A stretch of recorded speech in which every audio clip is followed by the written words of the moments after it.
Hello, I'm Sam, also known as Samuel J. White on the front of my books, or Sam J. White on Facebook. Now, we were in the middle of interviewing Lasasha Flame. If you've missed part one, go back and watch it. If you're moving on from part one, here's part two. Go, Lasasha. How long have I been writing? Well, I've been public because I started off in the nasty backwoods waters. No, I have been public building my platform for 2.5 years. So everything that you really see that's more public and more out there is what I've kind of built on my own for the last 2.5 years.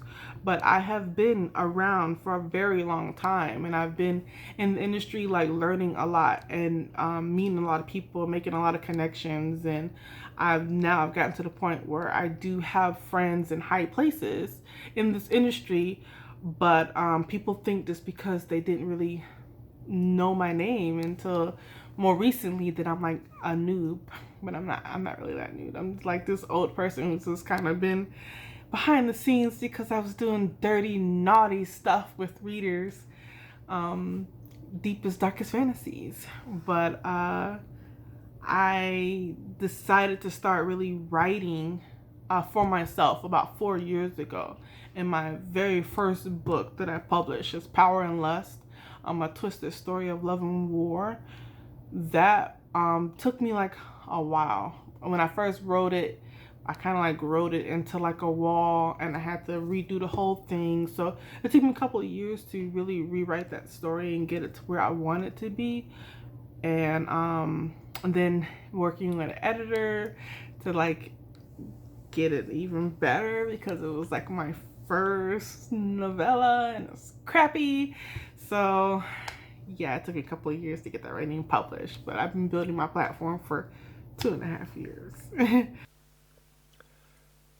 So I know where Lasasha's coming from here. My first book was A Midwinter Night's Dream, The Broccoli, the Stilton, and the Haystack. It went through a long editing process because I started writing it in mid 2014, finished it in 2016, and just pressed publish on it, which was probably the worst thing I could have done because it wasn't edited.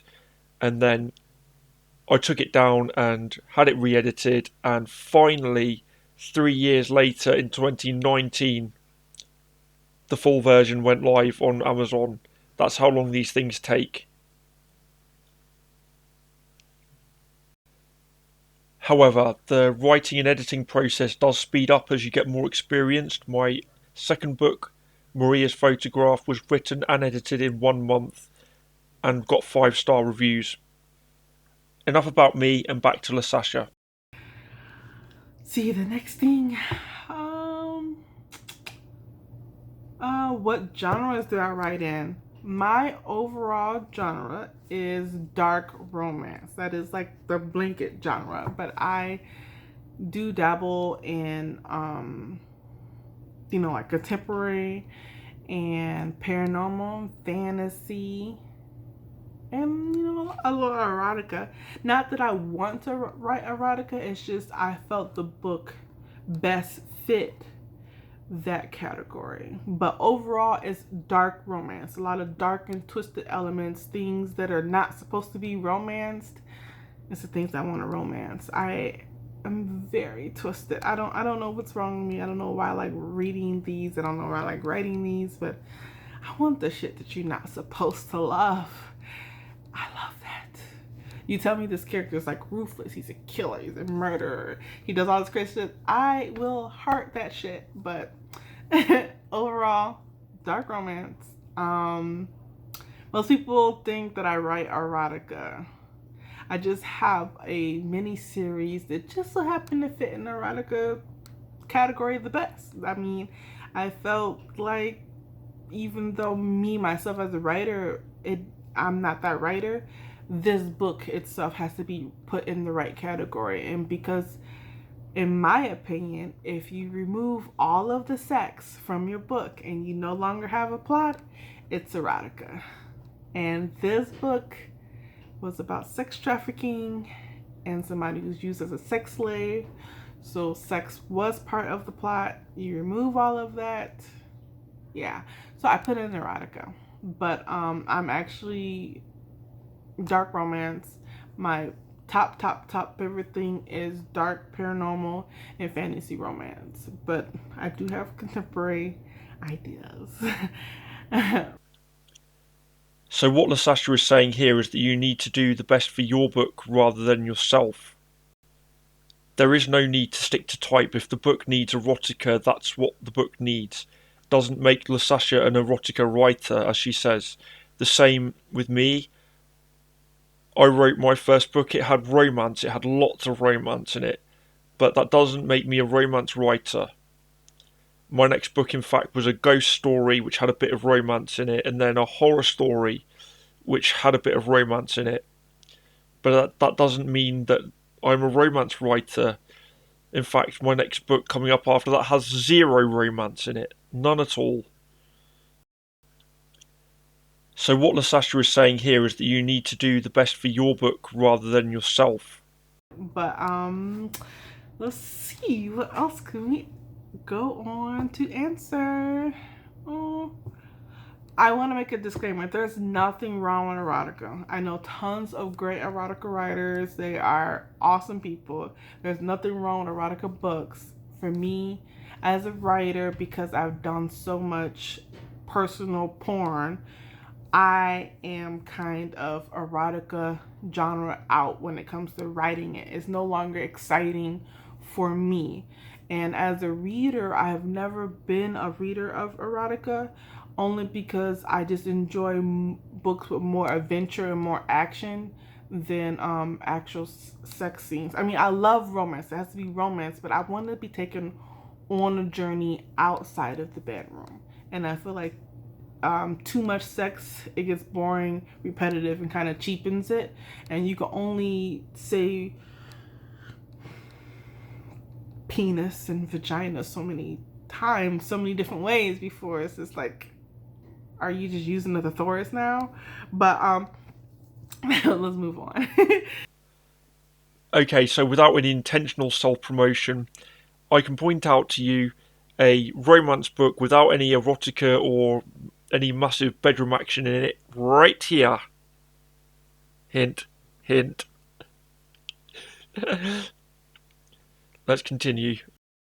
All right, so who is my favorite author? Oh my god, so to try to like name one author is kind of messed up to ask me to name one.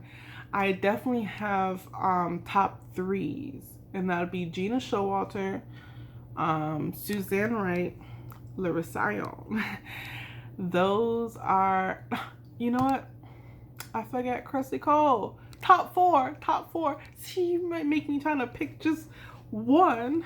Is Gina Showalter, Cressy Cole, Lasasha, and Susan Wright. Those are my top. Who I would pretty much, I've pretty much gone through a lot of their blacklists, and I will probably buy anything they publish. So that's why I feel like they're like my favorite, because I just see the name and I'm like, yes, one click. So let's stop right there. A few weeks ago, Lasasha asked a question in her Facebook group, which was, which covers would immediately put you off of a book? And I said, anything with a topless man on the front of it. Being a man, obviously. Well, awkward. But there is tons of other authors who I enjoy, who I know can do a good story, but I'm not gonna just buy everything they write. Only certain books of theirs that appeal to me. But funny thing that we're talking about favorite authors, I've gotten to the point where I'm noticed by my favorite authors, and I can talk to them and they talk to me. I'm a real person and they respond to me pretty quickly, you know? So I feel like a fangirling. I know. It seems so stupid. It's so stupid. But before, you try to reach out to like a celebrity or somebody like your favorite person or something like that, and you want to talk to them. I mean, I've had it happen. There was like this huge blogger that I love, and I was following her and sharing her stuff a lot. And when I had the opportunity to try to talk to her and reach out to her, she pretty much snubbed me, and it hurt. It hurt a lot. So it kind of put me off. And I've even had bad experiences with real life, celebrities. Like there's fake life celebrities, but I've had bad experiences with real celebrities, and um, like really bad. Some of them are just because they're celebrities, they think that they have the right to your body and try to kiss on you and push up on you. And you have to basically slap them in the face. But I'm not gonna go all into that. But anyway, you can have bad experience with meeting people who I don't want to say idolize, maybe idolize is the right word, or look up to, or that you have been a fan of, and then the real life person is not that great of a person. And so I was like a little hesitant about reaching out to my favorite authors because I was scared I was going to hate them and not want to buy their books anymore. But so far, like, they've been really cool. Love you, Larissa. Love you, Susan. And Gina. That's the new one. But look at me. I can't even like talk about them without getting all flushed and stuff.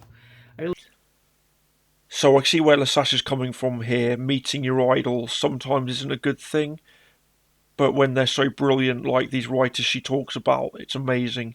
Now, I've met some celebrities, they might not be celebrities to you, but they are to me from the rowing world. Because I'm a rower, there is Steve Redgrave, Sir Steve Redgrave, even, who I've met twice, and James Cracknell. Both of them have won multiple medals in the Olympics, and they're so down to earth. And I've been to a few sci-fi conventions where I've met people like people who've played the Doctor in Doctor Who, and all really nice people. So on the other side, a few years back, I was helping out at a Scout Jamboree where I was a Sea Scout leader, and I still am a Sea Scout leader. But this bloke came along. He was making a documentary for the BBC.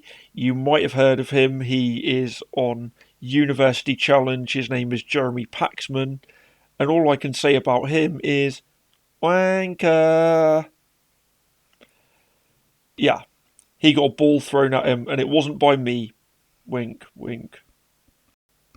And follow the links to Lasasha's work and to my work in the titles. Here's a little preview of part 3. I have no fucking idea.